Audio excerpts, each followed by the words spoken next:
देवली न्यायालय के निर्दलीय प्रत्याशी नरेश मीणा ने जिससे मारपीट की, जिस थप्पड़ मारा, वो अधिकारी हमारे साथ मौजूद हैं। अमित चौधरी समझते हैं क्या घटनाक्रम हुआ था। सर, जब आपका वीडियो आया लोगों ने कहा पहली बात कि वो आरएस अधिकारी नहीं है, वो पीआरओ हैं, तमाम सारी बातें आ रही थी, लेकिन जब घटनाक्रम आपसे हुआ तो क्या रहा, किस तरीके का घटनाक्रम हो गया?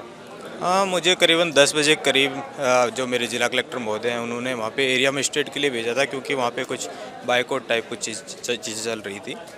तो जो ही मैं पहुँचा तो वहाँ पे स्थितियाँ ये थी कि ये जो कंसर्न पर्सन है वो ऑलरेडी फेसबुक लाइव पे, और जो आपने भी देखा होगा कि बीयू और सीयू का जो काउंटर था उसको फेसबुक लाइव पे ऑनलाइन कर चुके थे। तो ये घटना थी तो वो भी प्रशासन की नज़र में थी।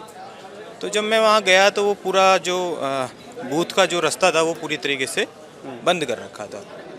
इसके बाद ये घटना करीबन 10 बजे की है।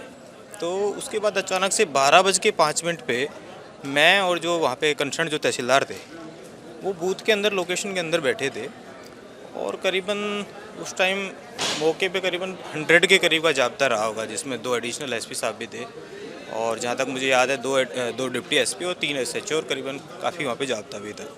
तो अचानक से ये व्यक्ति आता है, कहाँ है एसडीएम, कहाँ है एसडीएम, कहाँ है एसडीएम, और आते ही मैं तो एंटिसिपेट भी नहीं कर पाया कि कोई बूथ में इस तरीके की घटना कर सकता है। तो एकदम से अचानक से इतना वो हुआ कि उसमें ये चीज़ हुई। पुराना कोई मामला तो नहीं था आपका नरेश जी का? ये मेरी बताते हैं लोग को, आपने बहुत सारे छापे किए थे वहाँ खनन को लेकर के 12 के इलाके में, ऐसी सच्चाई है? कुछ बातें सामने आ रही थी? नहीं, 12 में मेरी कभी कोई पोस्टिंग नहीं रही, और नरेश जी से मेरी पहली मुलाकात थी, ये जो अच्छी नहीं रही है पहली मुलाकात। क्या मांग कर रहे हैं आप?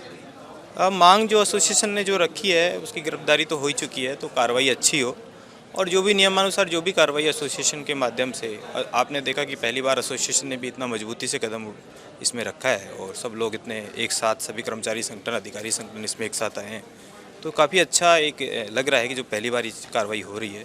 तो आशा करते हैं कि नियमानुसार एक अच्छी कार्रवाई हो जाए। नरेश का एक लगातार आरोप लग रहा है कि आपने 3 लोगों को ज़बरदस्ती जो है वहाँ पर मतदान कराया, मतदान करा रहे थे, इसलिए बात बिगड़ी और इस तरह की चीज़ें हो गई वहाँ। 10 बजे तक वहाँ पे एक भी वोट नहीं डला था, तो जिला कलेक्टर महोदय उन्होंने मुझे इसी काम के लिए वहाँ पे भेजा था कि आप सरकारी जो कर्मचारी हैं वहाँ पे उनको मोटिवेट करके कुछ वोट डला दीजिए, और ये हमारे जो डीओ मैडम है उन्हीं के आदेश थे कि भाई किसी प्रकार के 1-2 वोट अगर गिर जाते हैं तो वो 100% बाइकआउट में नहीं आता है।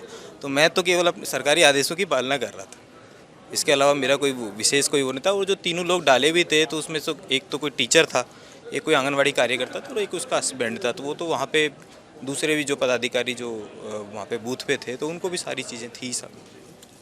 ये थे हमारे साथ Amit Chaudhary, ABP live Santosh Kumar Pandey, Jaipur. For exclusive and insightful videos, subscribe to our new channel ABP Live Premium.